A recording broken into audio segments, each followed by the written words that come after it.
I bought a house 2 years ago in Providence, right on the Olneyville and Silver Lake line.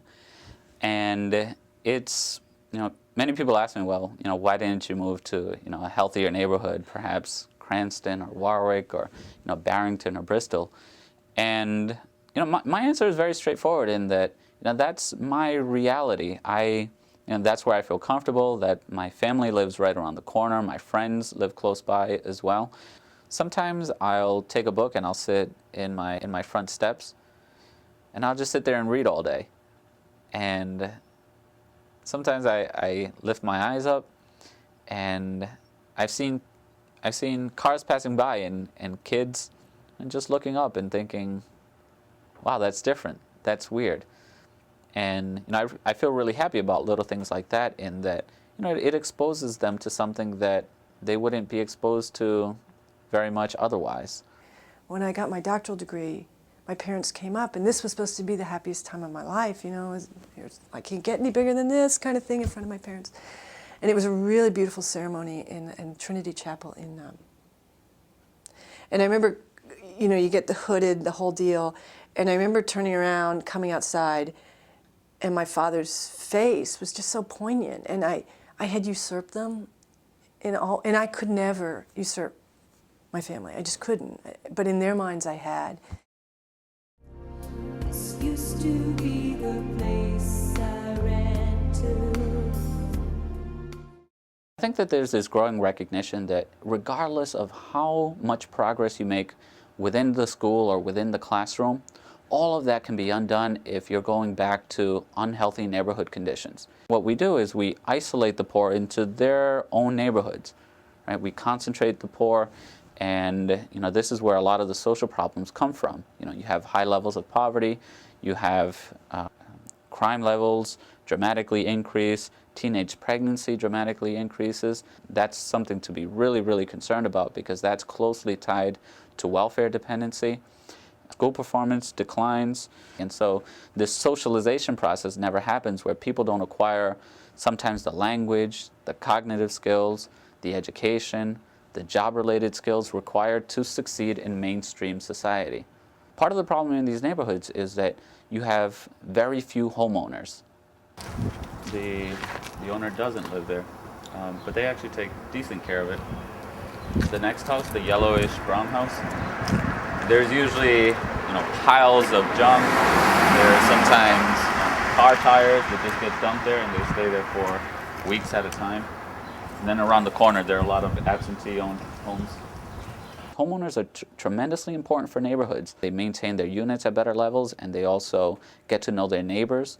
And so what you have developing are these incentives to invest time, energy, and money into the long-term stability of the neighborhood and its institutions.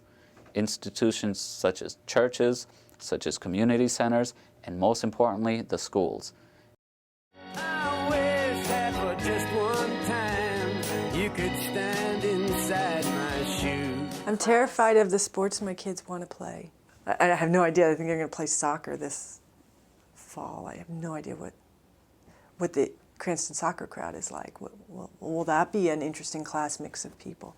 But that's a whole new terrain for me, which is now you're forced into socializing based upon your kids' interests. There's this frustrating experience that I would always have that shouldn't frustrate me, but it does. And it's something very subtle when it comes to crossing the street. When you're crossing the street, I grew up in the west end of Providence. And if you're trying to cross Cranston Street and there's a lot of traffic, what you do is, you run out to the center, to the center of the street. Cars are going by both ways, and as soon as you have a chance, you just run across. You do it on your own terms. And the expectation isn't that cars will stop for you.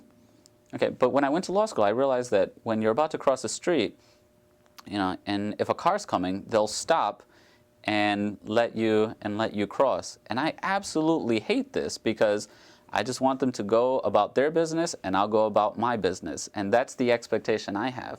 But when they stop, now I feel this responsibility to sort of scurry along and run, whereas if they had just passed, I could just walk at my pace, after they crossed.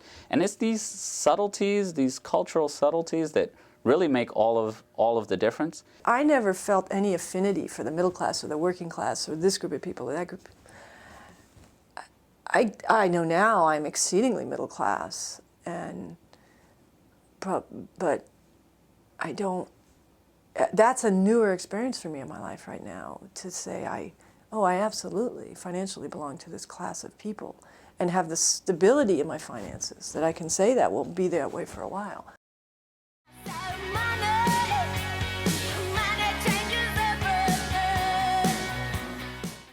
Went to Trinity once, got the whole season pass when I was living on the east side, because I thought, well, I should support the arts, and I do love theater. Hated it. I realized my parents' theater experiences that I grew up with was musicals. They were huge fans of the big musical blockbuster. Edward Albee was so beyond them, and Edward Albee is beyond me for the most part. I can enjoy particular cultural productions, but I have to be really honest and say that others are just not part of my experience. As far as enjoying the opera or a theater performance, I mean, yeah, I value that, but I'll tell you without an ounce of shame that I don't enjoy that. I don't enjoy that a fraction as much as I enjoy watching the New England Patriots win. So there is that cultural divide as well. Sort of what would be considered, these finer things in life, or this elitist conception of the finer things in life. It wouldn't come natural for me to do these kinds of things, particularly on a Sunday afternoon. All I would be thinking about is, well, what's the score of the game?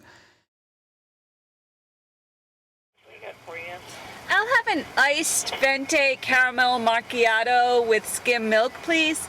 Sure, 421. Thank you. You're welcome.